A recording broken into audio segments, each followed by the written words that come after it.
Berarti kita harus tambah secepat mungkin ya. Nanti diusahakan bupati-bupati, kalau tidak ya nanti pemerintah pusat cari lahannya, cari tanahnya.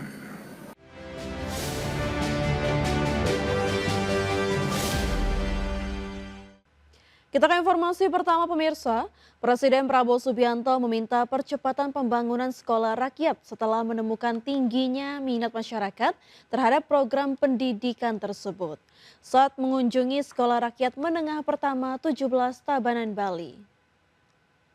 Prabowo menginstruksikan jajarannya untuk menyiapkan lahan dan fasilitas pendukung guna mengakomodasi kebutuhan masyarakat yang terus meningkat.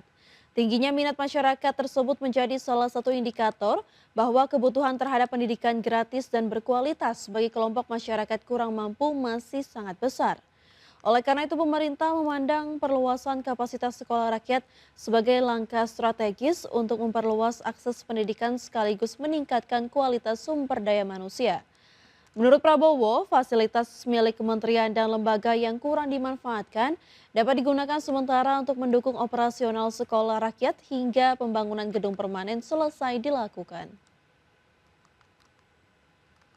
Berarti kita harus tambah secepat mungkin ya.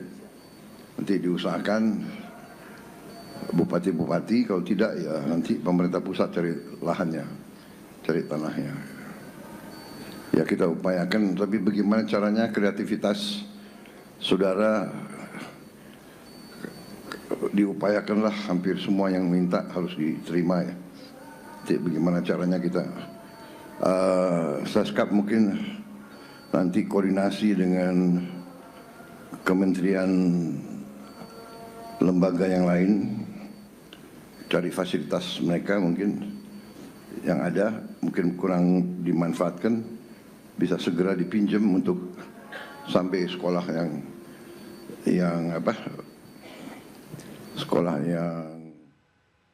Ya, program sekolah rakyat yang digagas pemerintah mulai menjangkau anak-anak dari keluarga miskin ekstrim yang selama ini belum memperoleh akses pendidikan. Menteri Sosial Saifullah Yusuf mengatakan proses penerimaan peserta didik sekolah rakyat tidak dilakukan melalui pendaftaran terbuka, melainkan dengan penjangkauan langsung kepada calon siswa yang memenuhi kriteria berdasarkan data Tunggal Sosial Ekonomi Nasional. Mensos menegaskan proses seleksi dilakukan secara transparan tanpa pungutan maupun praktik titipan. Dalam proses penjangkauan tersebut, pemerintah menemukan banyak anak yang belum pernah mengenyam pendidikan maupun yang putus sekolah. Adapun pada tahun ajaran 2025-2026, jumlah sekolah rakyat tercatat lebih dari 15.000 orang. Sementara pada tahun ajaran 2026-2027, pemerintah menambah kapasitas lebih dari 32.000 siswa, sehingga total peserta didik mencapai lebih dari 45.000 orang.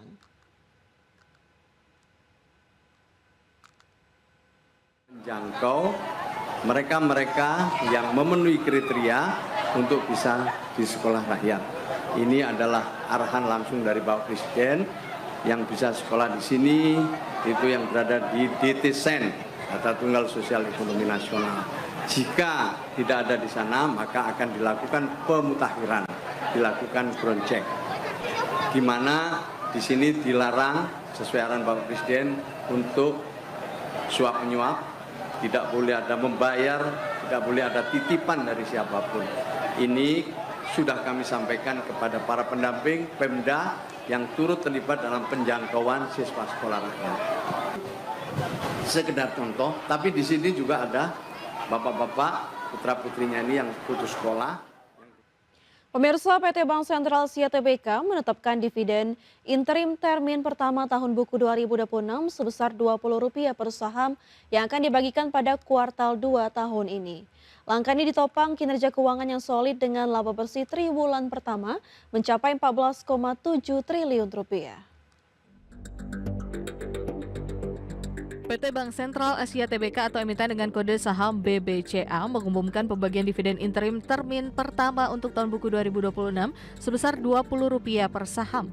Keputusan ini diambil setelah mempertimbangkan kinerja keuangan perseroan pada Januari hingga Maret 2026 serta komitmen memberikan nilai tambah bagi pemegang saham. Rencana ini merupakan tindak lanjut hasil RUPST yang digelar pada 12 Maret 2026 lalu. Saat itu, direksi menyampaikan peluang pembagian dividen interim hingga 3 kali dalam setahun dengan jadwal berkala setiap kuartal apabila kondisi keuangan perseroan memungkinkan. Presiden Direktur BCA Hendra Lembong menyatakan penetapan dividen interim didasarkan pada posisi permodalan yang kuat, rasio likuiditas yang memadai, serta kualitas aset yang tetap terjaga. Perseroan juga memperhatikan kebutuhan pengembangan bisnis induk dan anak usaha dalam menjalankan strategi pertumbuhan. Hingga Maret 2026, perseroan mencatat pertumbuhan kredit 5,6% secara tahunan menjadi Rp994 triliun. Dana giro dan tabungan atau kasa tumbuh 11,2% menjadi Rp1.089 triliun, sedangkan laba bersih konsolidasian mencapai Rp14,7 triliun.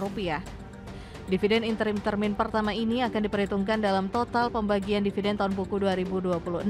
Penetapan dividen final akan menunggu persetujuan pemegang saham dalam RUPST yang dijadwalkan berlangsung pada 2027. Tim Liputan IDX Channel. Ya, manajemen Bursa Efek Indonesia meyakini fundamental pasar modal masih dalam kondisi baik, meski IHSG mencatatkan penurunan di sepanjang pekan kemarin. Hal ini didasari laporan keuangan seluruh emiten, khususnya dalam kelompok LQ45 yang berhasil membukukan laba bersih 29,9% secara year on year. Pejabat sementara Direktur Utama Bursa Efek Indonesia, Jeffrey Hendrik, mengatakan dari seluruh emiten yang tercatat di Bursa Efek Indonesia, 80% membukukan laba bersih. Ini merupakan persentase tertinggi selama 5 tahun terakhir.